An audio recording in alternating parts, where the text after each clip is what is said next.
In Crimea, a sustained campaign of strikes has set major fuel depots and key electricity nodes ablaze, has pushed the peninsula into acute fuel and power shortages, with fuel shortages worsening and the Russian state unable to deliver on promises of solution.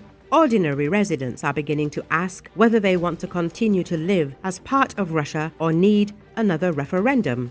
Euromaidan Press media outlet says, first, Ukraine struck one of the biggest and most important oil terminals in Crimea with a precision drone attack, as that first hit ignited several tanks and produced a large, sustained blaze on the Feodosia oil terminal. After the fire partly subsided, follow-up strikes hit the terminal again and reignited burning zones, spreading damage to adjacent tanks along with port-side equipment. Open-source satellite and thermal imagery now show double-digit losses, as the imagery shows at least 11 tanks destroyed and multiple additional tanks badly damaged or in urgent need of repairs.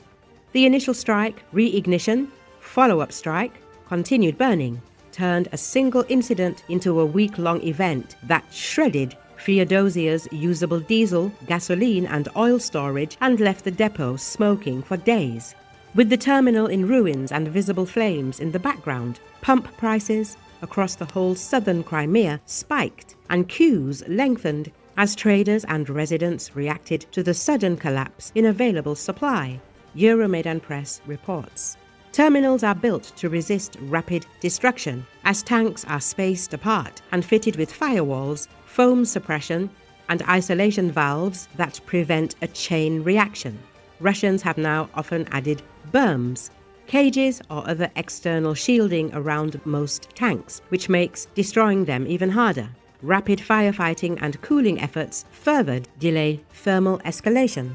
Because of these layers of protection, a single strike rarely finishes a whole facility. Repeated precision hits or prolonged thermal stress are needed to bring it down successfully. That is why a week-long campaign was necessary, but also so effective in damaging and destroying 24 fuel tanks in a region already in crisis. Feodosia was not the only target, as in recent nights, Ukrainian strike waves ignited depot fires at Gardeskov and Karyerne, struck railside storage clusters and hit several major transmission substations, notably the Kafa 22 kilovolt substation near Feodosia and the 330 kilovolt Simferopol distribution hub, producing outages and thermal hotspots visible on NASA firm's imagery. Russian-installed officials reported power disruptions across Simferopol, Feodosia, and neighboring districts as emergency teams worked to contain fires at multiple sites. The civilian side is even worse, as local monitoring and activist channels report diesel and gasoline shortages in Zuya, Alushta, Perevalny, and parts of Simferopol, and occupation authorities have imposed rationing and a temporary price freeze to restrain panic buying, Euromaidan Press says. 2 weeks ago, the Kremlin-appointed head of Crimea, Sergei Aksyonov, promised quick fixes, saying 95 stocks would return in days and 92 in roughly 2 weeks. But those deadlines have long since passed, as fires continued, and specialist repair crews were hard to mobilize. In short, damaged tanks and a ruined power grid resulted in leaving residents with longer queues, strict purchase limits, and unreliable supplies overall. Those conditions are bearable for a few weeks, but if rationing and blackouts stretch into a month to 2 months, the impact moves from inconvenience to economic and social harm. Small shops and taxis have already stopped operating reliably. Heating and transport costs spike, and households exhaust savings set aside for emergencies. Very rapidly, this will turn private frustrations into public ones, as pro-Ukrainian slogans will increasingly resonate in the marketplaces and neighborhoods of Crimea. Persistent queues, repeated multi-day blackouts, measurable business closures in towns like Feodosia and Simferopol are only the beginning, Euromaidan Press claims. As Russian authorities in Crimea are unable to bring an end to the crisis, Breaking promises along the way, genuine civil unrest will start to build. The strikes on Feodosia and related energy nodes have done more than produce temporary disruption. By burning significant volumes of stored fuel and damaging distribution nodes, attacks have stripped Crimea of the short-term buffers that normally smooth supply shocks and have multiplied the burden on repair teams. Sustained shortages and power instability give critics of the Russian presence a clear, concrete grievance to point to, and they increase local pressure on Russian authorities who have so far failed to address restoration problems, risking genuine increases in revolt and partisan movements across the peninsula.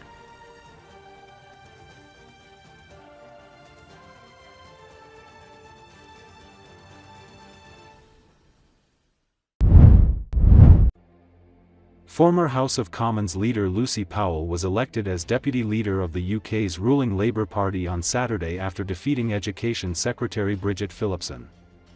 According to Associated Press, Powell thanked her supporters and party members, and said she is ready to work with Prime Minister Keir Starmer for the future of the country. "We have this one big chance to show that progressive, mainstream politics really can change people's lives for the better," she said in her speech. UK Home Secretary Shabana Mahmood announced Powell won 87,407 votes, beating Phillipson by 13,871 votes.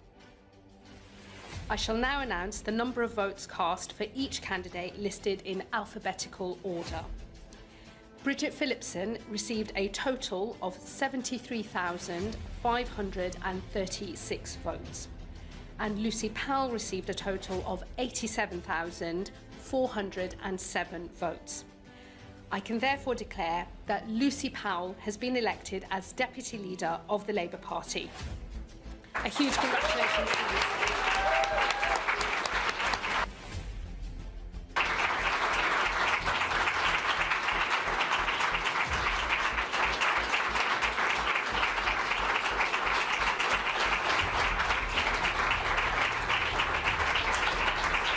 Thank you so much. It's a huge privilege to be elected Deputy Leader of the Labour Party. Thank you so much. Shabana, Holly and the party staff who've conducted this contest with integrity, thank you as well.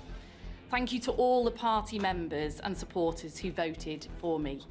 I will work every day to repay your trust. And I'd like to pay tribute to you, Bridget. You are someone of huge talent, dedication and real Labour values, and I look forward to continuing to work with you as the excellent Education Secretary that you are.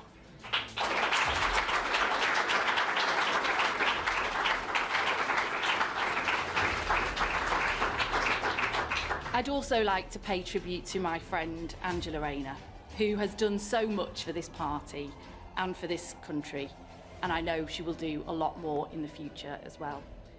She's known for her shoes, and she leaves some very, very big ones for me to fill today.